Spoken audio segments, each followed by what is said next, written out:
Good to go. Okay. Andrew Markell here, and I'm with Underhood Service, the Director of Technical Content for the magazine. And today we've got a great live cast sponsored by the folks at Summit Racing, and we're talking about OBD1. In other words, anything pretty much before 1982, I want to say, before there was a computer on the car, versus how those same diagnostic strategies work for an OBD2 car that could have rolled off the assembly line today. And with me, I've got Justin Wiedemann.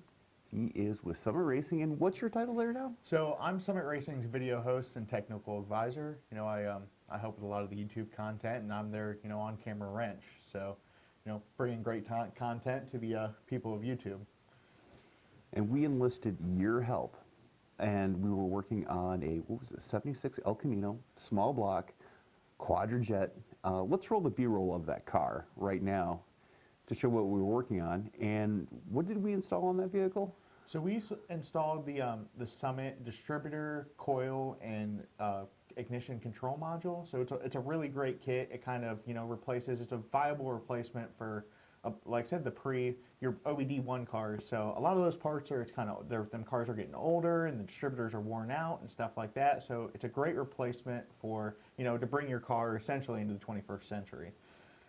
And I think it was great what we were doing with the that vehicle, because it wasn't just installing the components, it was also looking at what was wrong with the car in the first place and looking at the overall condition and what was going on underneath the hood and inside the cylinder. I think that was very important with that. And it was kind of an interesting vehicle because you did more or less more of the work underneath the hood, and I was your tool runner, and we had a great conversation going with other technical people in the building in regards to what was going on, and lots of curiosity about that El Camino. Yeah, that car, that thing's a sweetheart of a car. It takes me back to a simpler time, if you will. You don't see cars like that, driving around on the roads nowadays. A lot of, they're either in a scrapyard or they're sitting, in someone's garage somewhere. So with that thing, it was kind of nice to just, get your hands on it. It was mostly all original. Like I said, it had an original distributor in it. The plugs probably haven't been changed in a considerable amount of time. And it was cool just to do some, diagnostic on it and see what the whole, how the whole car was. So, we started with the whole deal with just some diagnostic work to make sure the thing was in good running condition before we just went throwing parts at it, because you don't want to bolt a bunch of new shiny parts on a car that's, it's got, a sticky valve, or, it's weak, or the thing doesn't run real well. Like, you want to, making a car run well and drive down the road is a lot like building a sandwich, and you need to start with a good foundation before you do anything else. So that's where we started with. We started the whole deal with was making sure it was in good running condition before we went ripping it apart and, made it not run again. Let's run a little bit of the inspection video, actually, or we're doing the initial testing. And, here's the spark plug being pulled. Could you pause it right there? So you really look at that plug, that's an awful lot of carbon. Yeah, that plug has definitely seen better days. It looks like it's been in there for a considerable amount of time, and it's got a bunch of gap. Like, if you look at the electrode on the end, it's pretty burned up. So regardless if we were throwing new parts at this thing or not, it at least needed a tune-up. So, but pulling the plug, there's not a bunch of unburnt fuel on it. The strap doesn't look like it has a good burn mark on the strap. It's nothing crazy, just an old, dated, worn out plug. Let's go a little bit further into this clip here.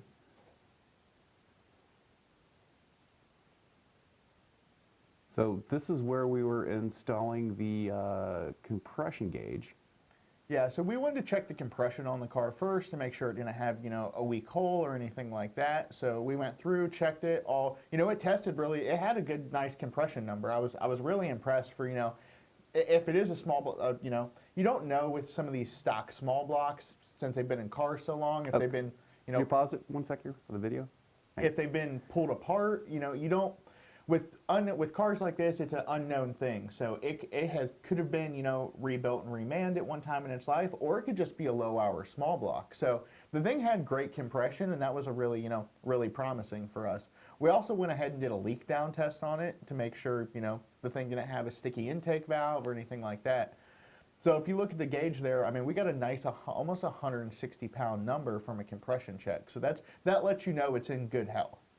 Let's go back to that compression gauge one more time. Right there, that was pretty good for an engine that's, how old is that car? Almost like 45 years old now? Yeah, it's you know, it's definitely got some time and it's seen some stuff. So to get a good number out of a, you know, an engine like that, you know, like I said, you know it's in good running health. As far as the rest of the cylinders were all within probably 5 pounds? Yeah, it tested really close. So like it didn't have like a down hole where it was like one would test like 130. Like you get around about that 130, 140 number. There's some issues there. She's seen better days and she's a little worn out. And you mentioned we did that leak down check on the vehicle using the leak down gauge. And that was pretty interesting. We actually managed to get enough pressure inside that cylinder to actually bump it over. Let's play a little bit more of that clip. So we looked at the timing next on the thing.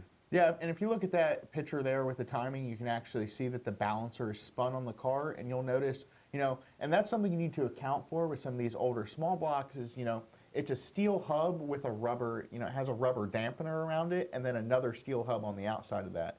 So over time, what happens is that outside balancer will actually move. So, you know, your timing mark it might not be true to what it actually is marked on the balancer. So it's very important that you check that. And if it is off and you don't want to replace a balancer at a time, there's a couple things you can do. You can either mark it with a paint marker, or Summit Racing sells a really cool product, and it's actually a roll of timing tape. So you can go ahead, set your car at top dead center, see where your actual timing mark is, and then install the timing tape so you know for sure where your mark is. So you're not going off what it's marked on the balancer, because you don't know, and you always need to check, because that's the last thing you want to do is go ahead and put too much timing in the thing and, you know, let the magic smoke out of it.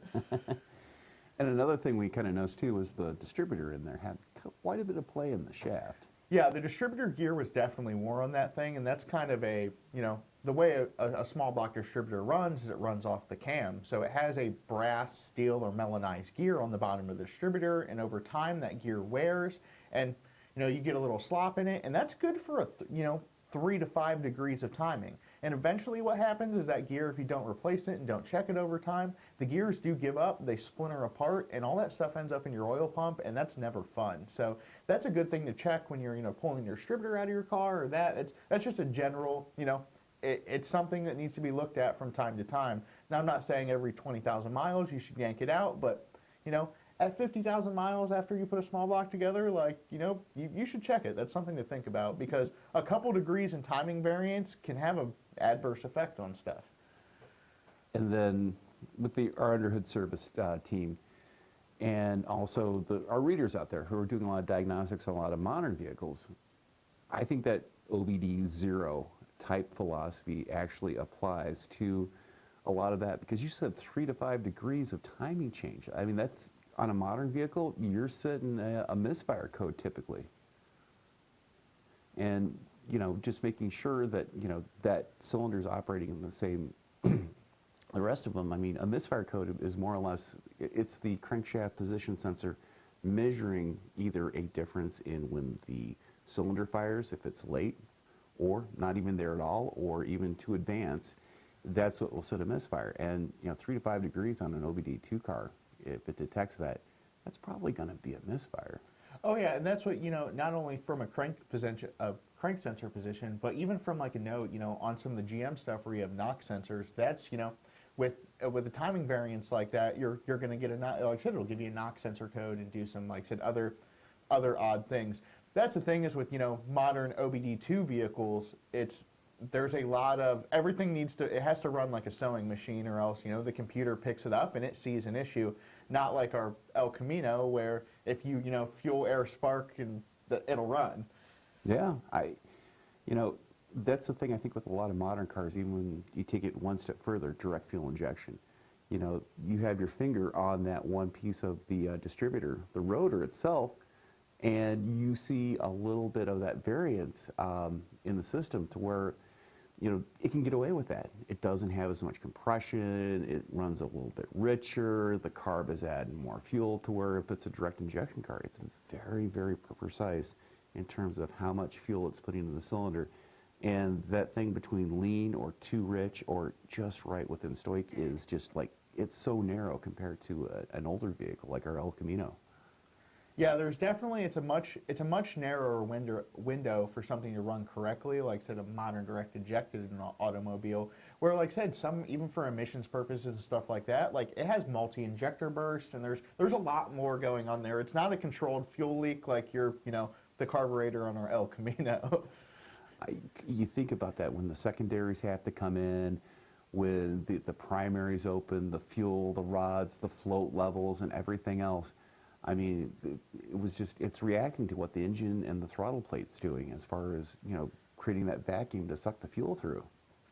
Yeah, and we've all drove, a carbureted vehicle that's been, it hasn't run the best, but it runs down the road, and you're driving it, might have a little exhaust leak, you can tell it's rich, and your eyes are burning in the cab. Like, you don't get that with some of this modern stuff, and like I said, it's the modern automobile is, it's designed to run optimally all the time. Not, it's not a set it and forget it thing like a carburetor where, where you're adjusting the timing manually, you're checking valves, everybody's drove something with a sticky quadrajet, and that's, it runs, but it runs poorly. And you even take the variances on top of that. The timing chain on the front of some of those engines. That can change the ignition timing. It can also change the valve timing. And that could cause a lot of issues with the vehicle itself. And that one seemed to have not too much play in the timing chain. I know we didn't really look at it too much, but we really couldn't detect any play in it. Yeah, no, like I said, we just did kind of a general, check of health on that small block, and the thing seemed, like I said, it seemed tight. It hadn't seen, many bad days or some unemployable kid just beating the snot out of it. Like it has some life in it if it's treated well. And the car, like I said, seems really well taken care of. And so, but doing the install that we did, like that's going to do nothing but improve the drivability of that thing. So let's play that clip a little bit more from where we were in it.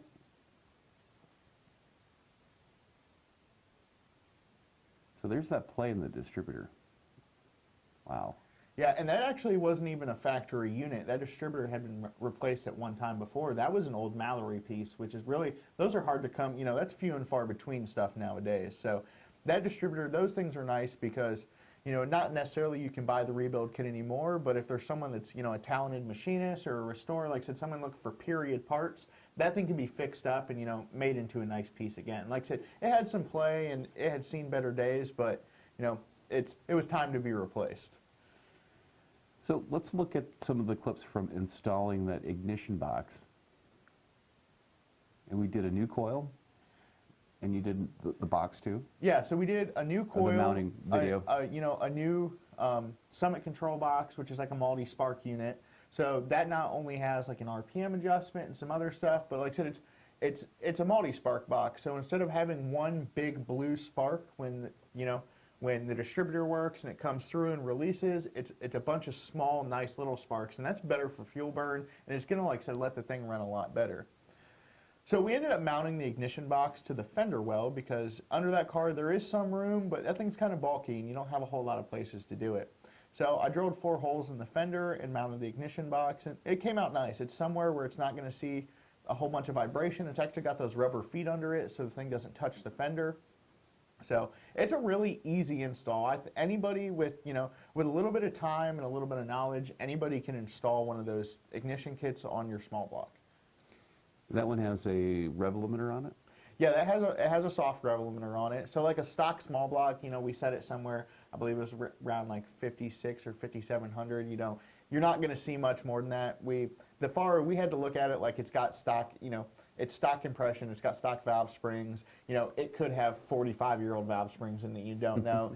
And, revving it any higher than, 56, 5700 RPMs is not making any more power. You're just wearing the thing out and beating the snot out of it, and it ain't good for it.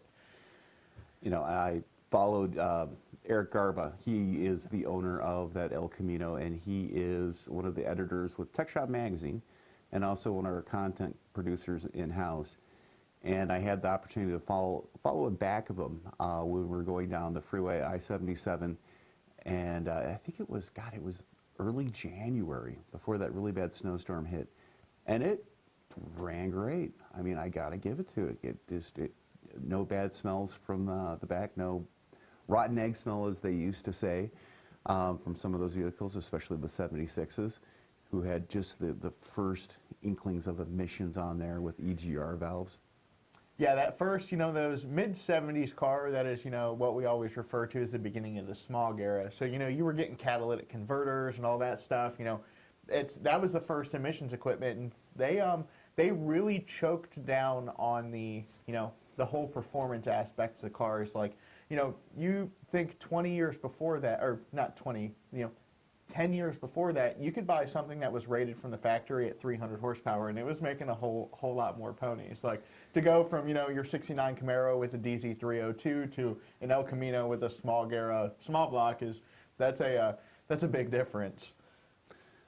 Okay, we're going to play a game here. I think this is an interesting game. We were talking about this before we walked into the studio. What is the difference between these two coils, and just on a fundamental level? There's really not that much different, secondary and primary. Yeah, they're basically, the science of how it works is all the same. It's just crazy to think, in the blue coil you have there, it has it's an oil-filled, regular coil, and it has a large secondary and primary winding in it, and then they managed to shove all that in to the coil pack, and then that goes directly on the spark plug. So, that's a much more contained unit, but the little guy puts out a whole lot more than the coil does. Yeah, I mean, secondary, primary, you can do the same ignition test with these two. I mean, you could look at the current flow coming in and out on the primary. You could look at the secondary waveform from either one. A little bit different from this one. It's more of a parade, if you want to call it that, because it's doing 8 cylinders instead of just one. And fundamentally, if you can master the basic electrical of this, you've also got this on coil over plug, where there may be, 4, 6, or 8 of these on some modern engines. I think that's part of the, understanding, the basics of an OBD0, like our El Camino, and basically applying that diagnostic know-how and what's going on in terms of, was it misfiring? No, not too bad. We knew mechanically what was going on with that engine. So we knew that, okay, we had good compression, the valves were good, all the leak down was good on it, and we looked at a lot of the timing itself on the engine to make sure that it was good, and we even realized that, hey, the balancer was a little bit off. So, yeah, OBD0, OBD2, but essentially it's the same thing, creating spark inside a cylinder. Yeah, it's just been applied, over the years. That's just how automotive technology has progressed, and it's been, they've learned that it's a lot more efficient to, you don't have a spark plug wire where you're creating resistance and you're losing this power over distance. Or, with the OBD20 and the coil, you're going from a coil all the way through a wire to the distributor, through the distributor to another wire to a plug, versus, you've shortened the deal to a coil on a plug, and it's a lot more direct. Several ignition functions on it, or even something like this that, your grandfather or father might have had to work on ignition systems. Compared to this, if you're looking at the ignition timing on this, or you're looking for misfire codes using this, you're essentially using these tools, but in a different pathway. And it's still critical no matter if you are using one of these two tools down here or something like this, as long as you understand what's going on behind the scenes. When you see a data pin on here for the amount of spark advance versus here, or even looking at something like dwell, if you're able to understand those basic concepts on the primary and secondary ignition, it makes using this tool actually a little bit easier, I think. Yeah, understanding the concept of how some of this stuff works is just as important as being able to use the tool, because there'll be times as a tech where you might not be able to, you can plug it into the scanner and you're not going to get the direct answer you need. And some of the original diagnostic, methods that we're all taught when we're becoming mechanics is very important. And I believe that's important for, techs of tomorrow to realize that, sometimes you have to go back to the basics. And, you know, using a, you know, oscilloscope or something like that is not, you know, not out of the realm. It might not get you, it can get you the direct answer you need that you can't get through the scanner. So we have a clip on there that says waveform. Let's pull that up. And this was installed, taking this waveform after the ignition box was installed. I think it's a waveform on the video packages. And usually that involves me connecting the sensor, or the inductive probe, they call it, I think, onto the main coil lead on here. And it produced a very interesting waveform. So here we are doing the compression again, but actually I think it's the one that says waveform.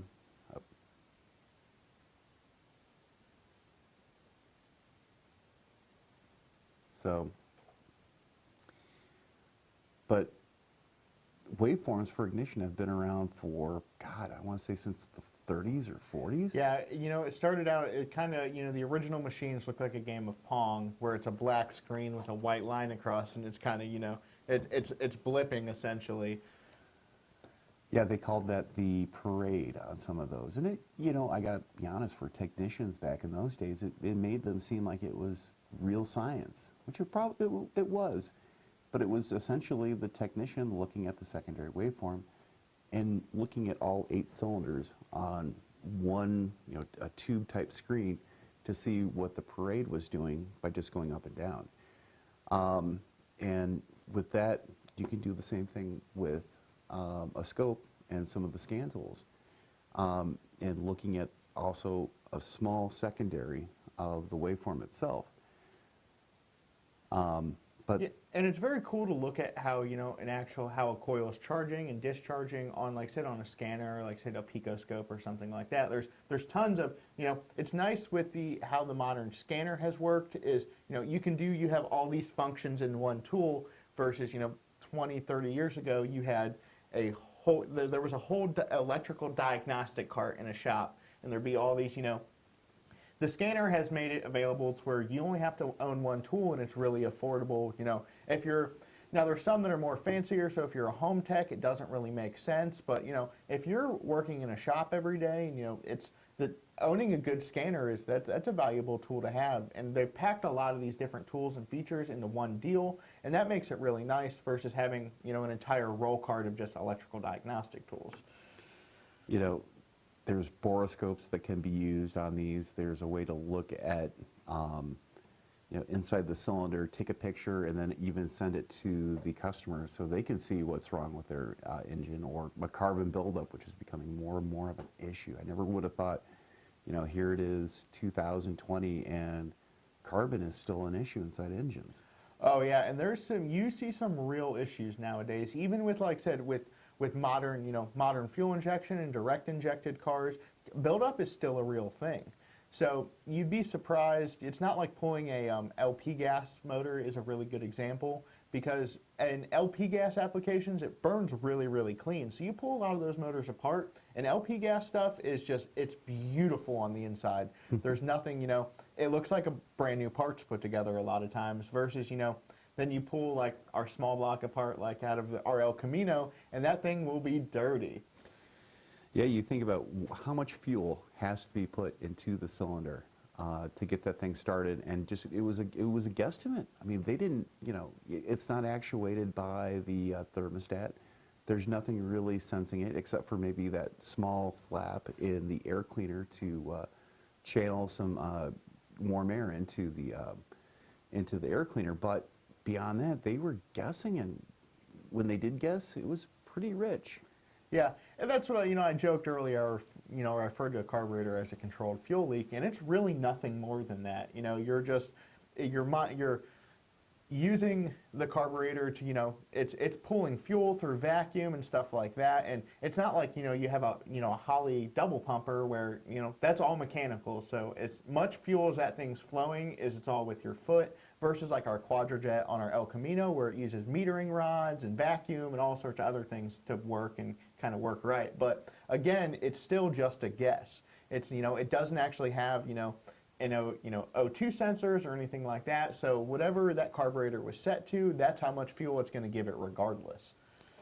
And on top of that, you really look at today's modern engines as far as what they're able to run stoichiometrically. I mean, I've seen 14.7, I've seen 17.2. It all depends on what that engine feels safe running, and it looks at the NOx sensor, it looks at the misfire monitors, and it can go pretty lean if it wanted to. For example, moving down the freeway, with a light load on the engine, it can run pretty lean, but that carbon problem with the direct fuel injection and the fuel not washing off the back of the valves, our El Camino didn't have that problem. No, that was not something that had exists in its book. So do we have that footage of the waveform? Okay, we'll post that later on. But with that repair that we eventually had it done, we timed up that, and I think once everything was done, it was at 26 degrees. Yeah, at 26, and that's like safe for a small block. You're right in that range from 26 to 30 to 32 is kind of where they like to live. Any more than that, the car will get hot. It won't want to start. You'll get a huge knock issue, and eventually, like I said, you'll burn the thing up. So too much timing can be detrimental and a really bad thing for some stuff.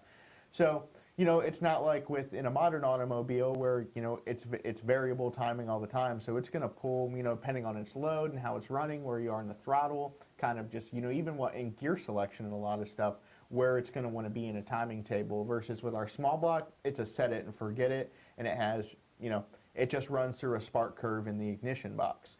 You also have different, the distributor we took out was a mechanically advanced distributor. So it has springs and weights where at a certain RPM, the distributor flails out, and that's, it runs it up the timing curve, and that's it.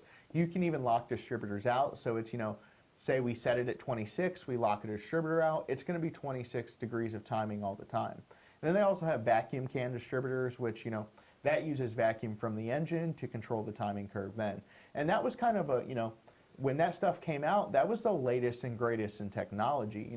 It's not like getting in a timing table today and, looking at it in a car and seeing where, you have a whole table and a whole progression where timing is constantly adjusting itself and it's going to move. So leaps and bounds in technology, it's all to make the thing more efficient, with modern automobiles, it's making the most power possible out of the smallest package.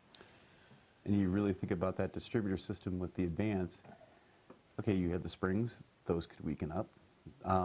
Some of the weights could be, sticking to the part of the distributor itself, and that could really be affecting, the overall timing, the curve, to where on a modern engine with one of these, it's nothing but an input from the ECM. And that's just that one more little bit of slack in some of that older OBD0 stuff.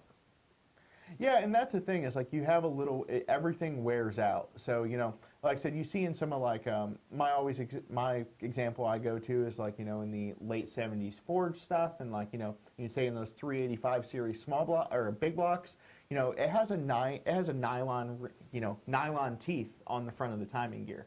Well, that stuff eventually wears out, and then you get some slack in the chain, and the distributor gear's worn, and the distributor has kind of gotten beat up. Well, then you have a big timing variance on some of that stuff. So, all these parts get worn a little, and it makes for a lot of play, and it doesn't, it'll eventually start to run poorer and poorer. So that's something you need, if you're restoring an old automobile, that's something important, or just rebuilding a small block to rejuvenate it, that's something important to pay attention to, how your cam gears wore, how the distributor drive's worn, what the overall health of the distributor is, your timing set, because all that makes a difference in how it's going to run.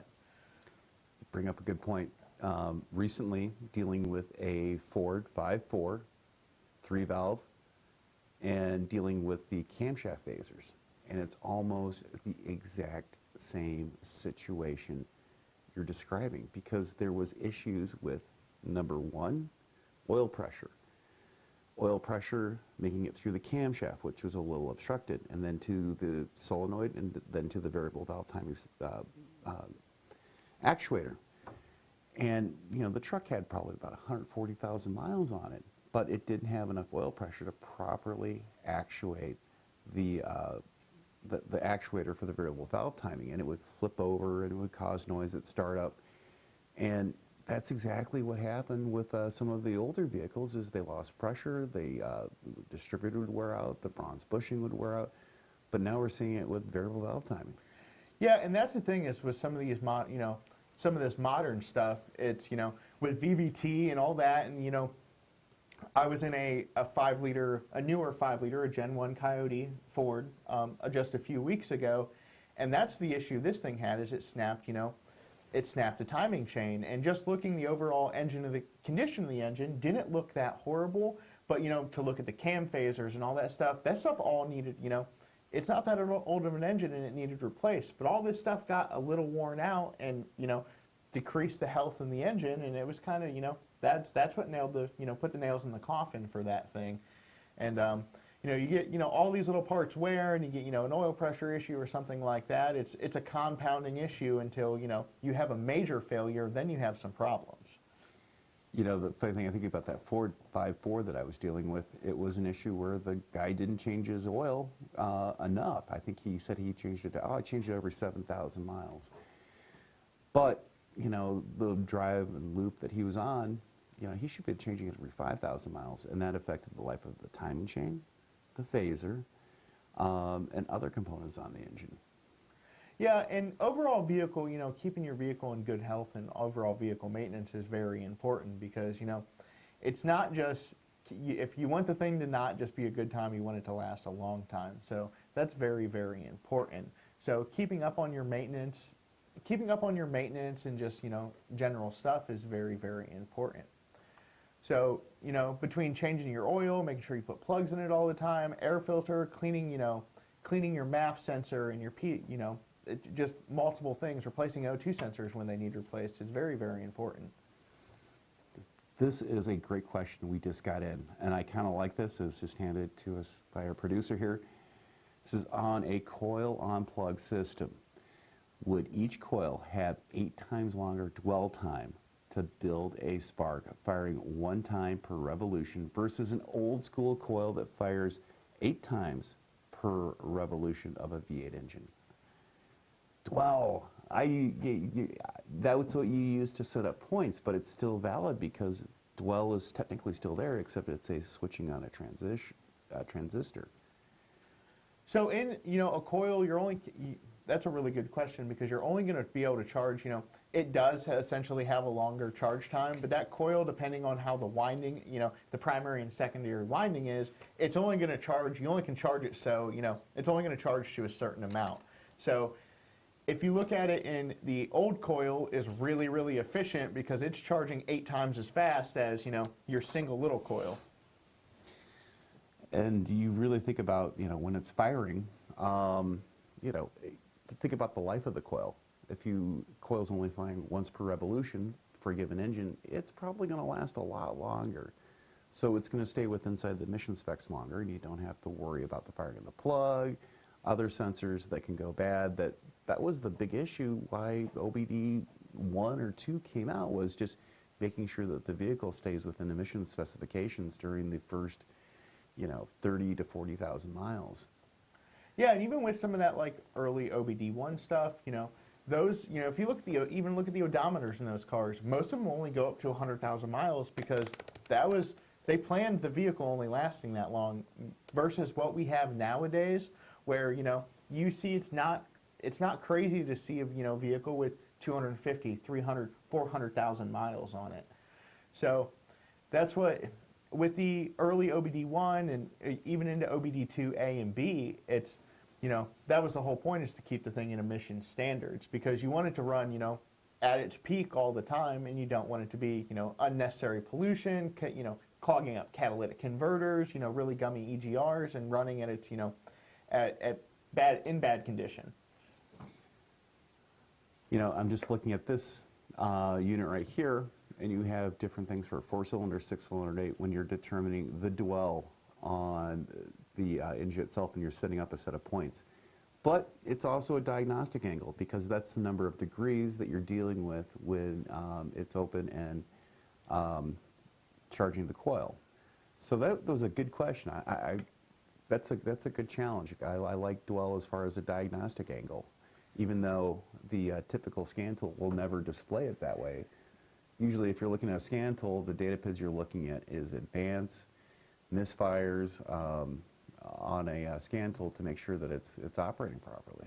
Yeah, and most technicians nowadays aren't going to see a set of points, roll into their shop or anything. Like I said, there's any of us that have ever drove vehicles that had points, there was always that, you always had that little piece of sandpaper in your glove box for when the points, the points got welded together and a small screwdriver, so you're taking your distributor cap off, sanding your points, putting them back in, and, trying to make the things last a little longer. But like Andrew was saying with setting Dwell, that was the way, and you were just trying to get the points to stay open long as possible so the coil would charge and you'd get a nice big blue spark. Got a great question in here.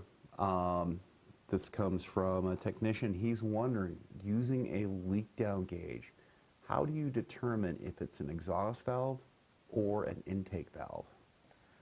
So there's going to be, when you roll the thing over to whatever cylinder you're checking, you're going to want to run the piston up. So, and if you have a sticky intake or exhaust valve, you're gonna hear it. So you'll either hear it coming through the exhaust and or leaking through the intake.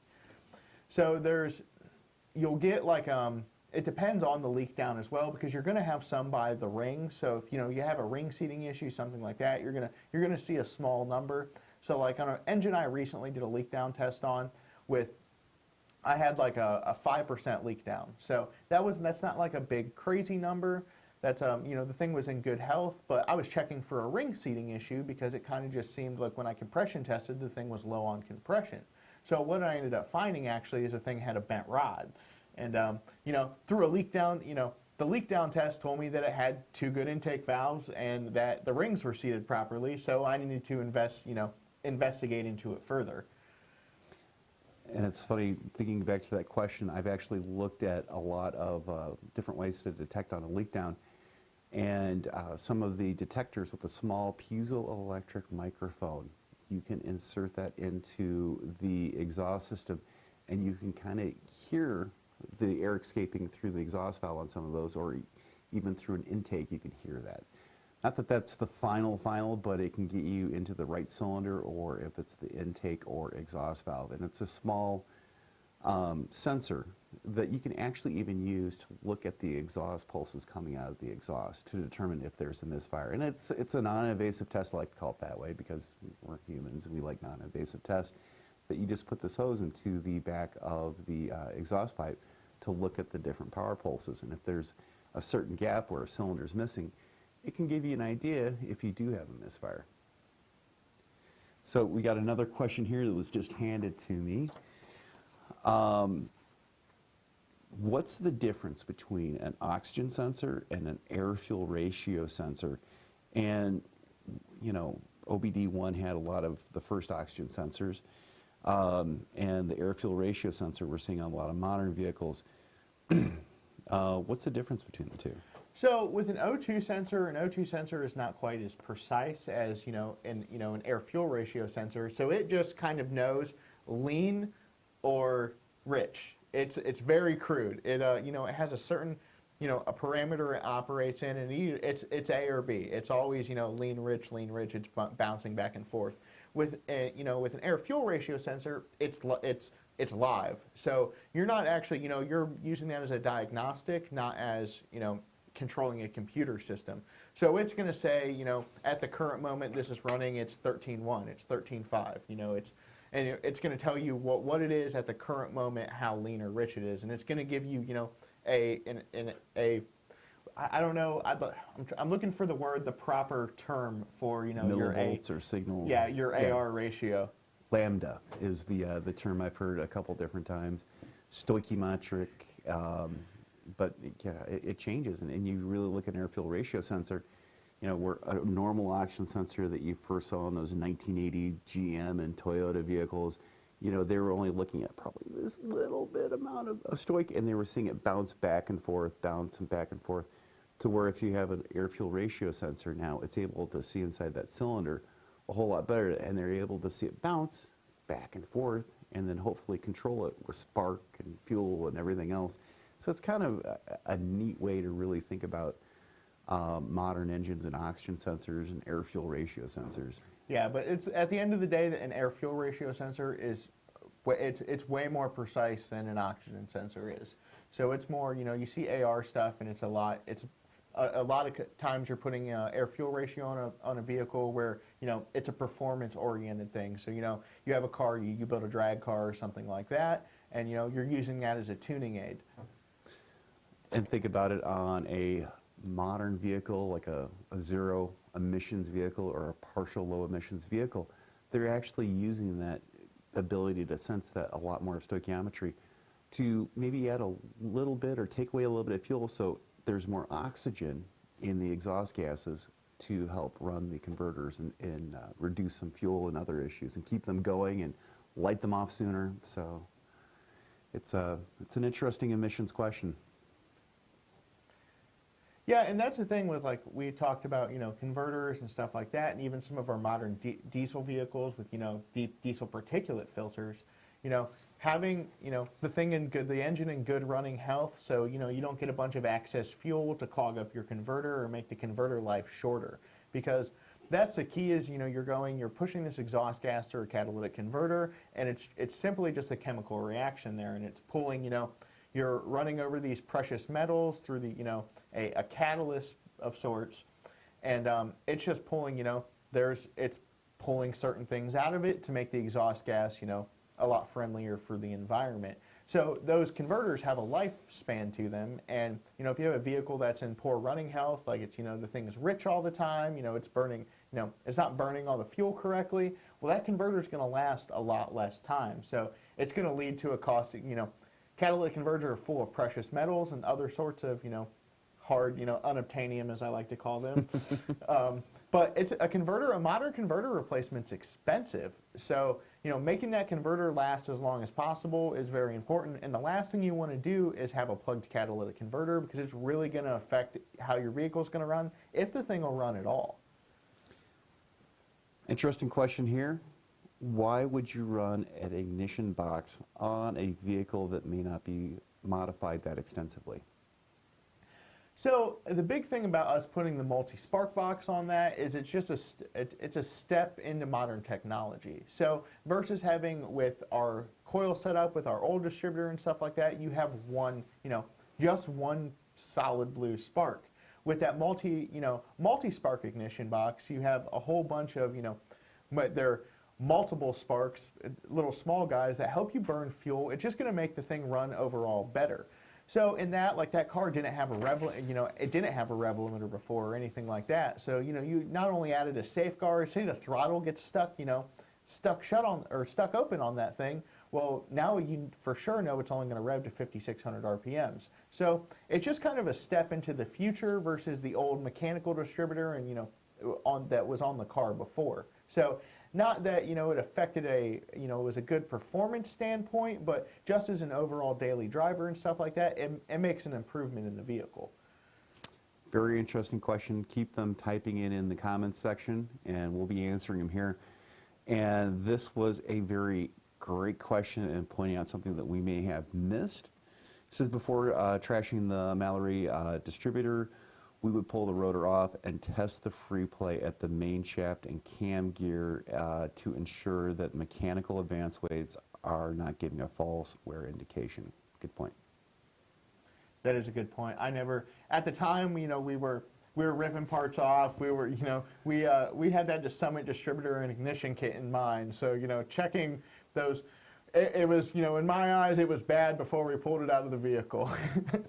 That was a nice distributor we put in there. It was fully billet.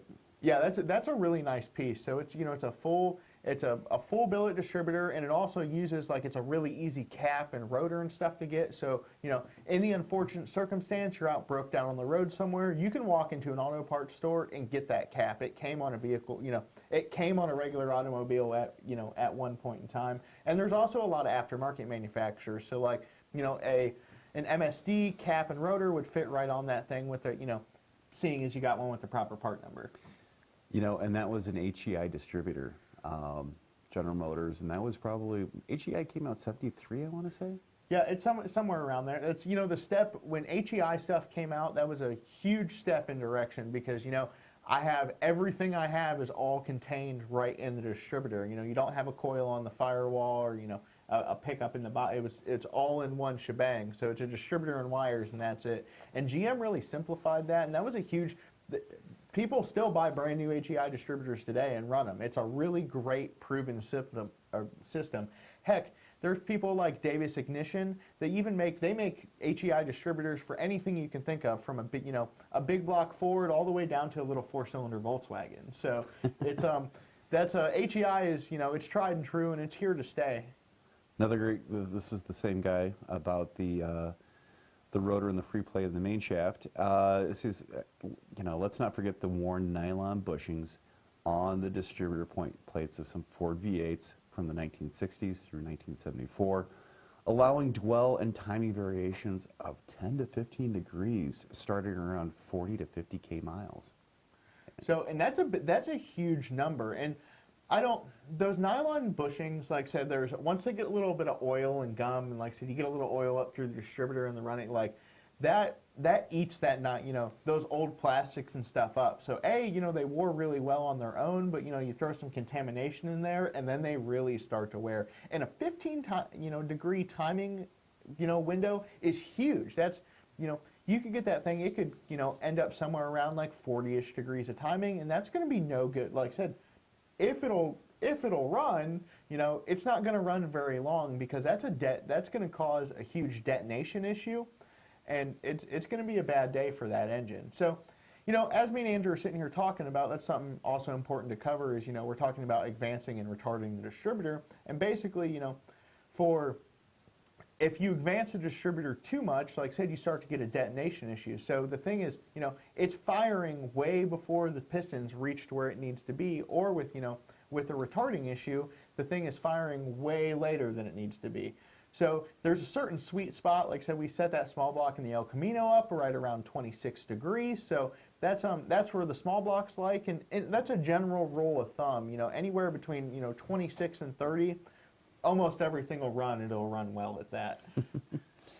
Yeah, you bring up a good point about, you know, that it's the flame front. If it's advanced or retarding the timing, you're worried about when the flame front starts and starts to propagate and push down the piston. That's true no matter if it's carbureted, updraft, downdraft, side draft, or if it's direct or port injected. If you don't have that fuel igniting at the right time, then there's going to be big issues.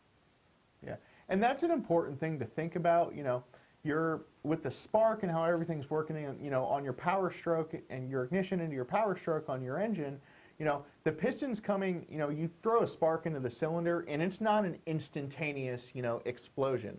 You know, you have a certain time when the piston's coming to the top of the cylinder and the rod is changing direction, you know, that's actually referred to as piston dwell time. So the whole time the piston is coming up and the rod is switching direction, you know, that's a full fuel burn. So it's important that, you know, you think about it in that, oh, you know, I have this explosion, the spark plug went off. It's not instantaneous. You know, it might be milliseconds that this is going on, but it's doing it, you know, thousands of times, you know, running in a minute. A question came in with that ignition box. What did the waveform look like? We did have a clip of it, and what it was, you had the secondary fire, and then you had 2 to 3 more firings of the spark plug to help clean up things inside the cylinder. Yeah, with multi-spark ignition, like I said, you have a big fat initial spark, and then you have about 3 or 4 smaller delayed sparks to help continue the burn, because the more times you can get a spark and a discharge, the more fuel you're going to burn. And that's the other thing is, you know, when you get into high performance engines and stuff, you know, you're using, you know, higher octane fuels, not your just regular 87 you get out of the pump. Multi-spark really makes a big difference, because the higher you go in octane in fuel, the more, you know, it's a slower burn time. So the slower burn, the more that fuel you can burn, the more power it's going to make. So, you know, if you get into something, you know, if you have something that has a good healthy compression ratio, you know, right around about 10.5 to 1 is where it starts, all the way up into big numbers. You know, you want to run a higher octane fuel, or also, like I said, you get in a detonation issue and you're going to melt a hole through a piston, or worse, you could just, melt the whole thing down. So, with multi-spark, it makes a big difference in, complete fuel burn and making good power. Question just came in. E85. How does that change spark timing? And I guess this even applies to some of the flex fuel vehicles and even some of the modified vehicles.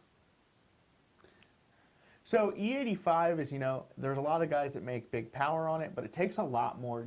Alcohol takes, in carbureted days, I don't own anything that runs on an E85, but, I've had some stuff that's ran on alcohol, and the big thing about that is, versus gasoline to alcohol, you double your jet size. So it takes twice as much fuel, but it's going to make a lot more power. So, and alcohol also burns cool, so you're going to want to, if the thing's running hot, you just give it more fuel, and it makes more power, and it runs better.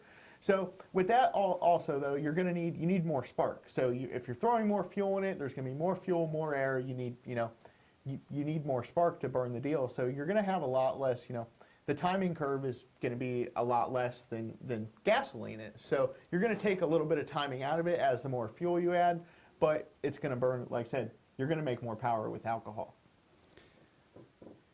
And the E85 question too on a production vehicle, flex fuel, it's so important because it's actually on some vehicles, they actually have a sensor that it runs the E85 through, and some performance vehicles are the same way. To where it measures basically the specific gravity of the fuel as it passes through. But it's also measuring how the fuel burns and what's going on with it using the oxygen sensors, NOx sensors, the misfire sensors to determine, okay, what type of fuel is in there. And typically with a scan tool, you can look on here and it will actually detect if it's E85 or just normal gasoline. Some will, just say, 87 octane. But you can look on your scan tool to see what's in the tank, which is, I think, kind of cool on some of these flex fuel vehicles. Yeah, so the GM flex fuel sensor is tried and true. There's actually tons of aftermarket companies that use the flex fuel sensor on all sorts of stuff. So with that, there's even guys, making aftermarket kits to fit that. Say if you have a BMW or something like that, or some into the Ford, the Ford Focus RSs are really popular vehicles, and they retrofit these GM fuel flex sensors to that stuff, because the thing about E85 is it's not necessarily always 85%, 85% gasoline with 15% alcohol. So, the ratio is always varying, and the vehicle needs to know that, because if it doesn't, like I said, you could have some kind of catastrophic meltdown issue and, ultimately a failure. So having live timing of the, seeing what your alcohol content in your fuel is very, very important. Yeah, that E85 question, man, it's definitely fuel, spark, and it's able to adjust it. I mean, that's something that our El Camino couldn't do. Yeah, no, like the El Caminos, set it and forget it. It's always going to be the same amount of timing. So with, with this modern stuff that's all computer controlled, you constantly have varying to make it, like I said, give you the best, the best ability to burn and the best timing for the moment. Okay, we're coming down to our last 5 minutes, so we've got a couple more questions here. And this one was very interesting. How would you be able to detect if the camshaft was worn out? Would that be possible for our normal checks? So you could do that. That's a with hydraulic lifters and stuff like that. That's kind of hard to really check out. You can see if your timing set on the front. It's more of you have to pull the camshaft out of it for a real diagnosis. But if you had an issue where, if the thing had solid lifters in it and, you ran, they give you the ability, there are tools out on the market to where you can like bolt a dial indicator to a rocker bridge and check to see what, if you had your cam card, what the cam lift was supposed to be, you could sit there and check it like that. But generally to, inspect a camshaft for wear and stuff like that, unless it's a totally, the lobe is just gone and it's not lifting anymore, and you have a sloppy rocker and a push rod that moves. If the push rod was laying under the oil, under your valve cover, you have an issue. Yeah. Oh God, yeah. Okay. Couple comments here. I'm going to share. Why don't you Ella swap that car by Eric? A couple of comments like that we should Ella swap this car. So I am all, I'm a big GM guy. I'm all advocate for the LS swap, but it's there nothing beats a traditional, your 350, 400 small block. If there's no, it's cool to bring one of these vehicles into the modern era with fuel injection and, the LS reliability and, there's guys making crazy power out of these things that, they're ripping them out of a junkyard, they're putting, a cam in it and putting it back together and making great power. But still, dollar per horsepower, the small block reigns supreme. There's so many new and used small block parts out there. Like you can build a really aggressive 400-500 horsepower small block for not that expensive. So, but the LS swap is cool to bring into the modern era. Like I said, you can get a 4L60 or a 4L80, then you get overdrive, which is cool. Yeah. But for the moment, that's the El Camino to start up and drive, with the turbo 350 and a Smalley 350. That's a hard thing to beat. It's like going back in time. There's some sweetness to a 3-speed. Yeah, there's nothing that small block sound and how they drive, and it's just I don't know. That's what I said. I drive an LS powered truck every day, but I enjoy getting a small block powered car out. This is a question from one of, it says, what diagnostic tools would you recommend for a technician just sorting out where he should spend his money? Is it more on the leak down gauges and compression gauges versus a scan tool? So, if it really depends where that's kind of a more open-ended question. It depends where you're going. If you're, you're just out of, you're not working in a lube tech shop and you've just gotten to a dealership and stuff like that, a scan tool is going to be something you're going to use way more than, a leak down tester and a compression tester and all that.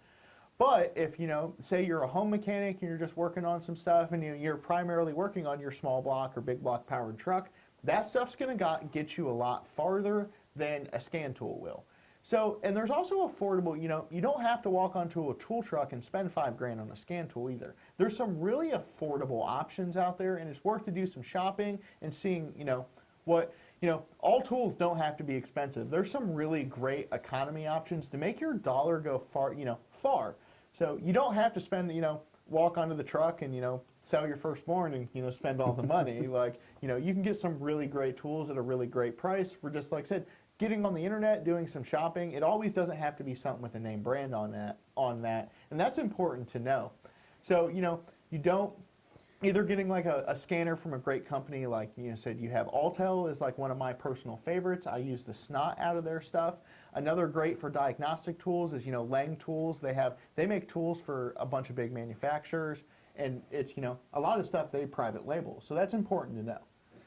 My best advice, if you look at a scan tool, make sure you're looking at the OBD2 coverage. That's the generic coverage to look at misfire monitors, EVAPs, make sure monitors are completing continuous and non-continuous, and that is truly what makes a scan tool valuable. And if you understand what's going on, that can make you even more valuable. So we're going to wrap it up here. We're at the 1 hour mark. Thank you for everybody participating. Justin, thank you for stopping by here. Yeah, always a pleasure. This is a great conversation, especially for the Underhood audience who their main business is diagnostic labor. And I'd like to thank our audience and you and Summit Racing for sponsoring this. This has been a lot of fun.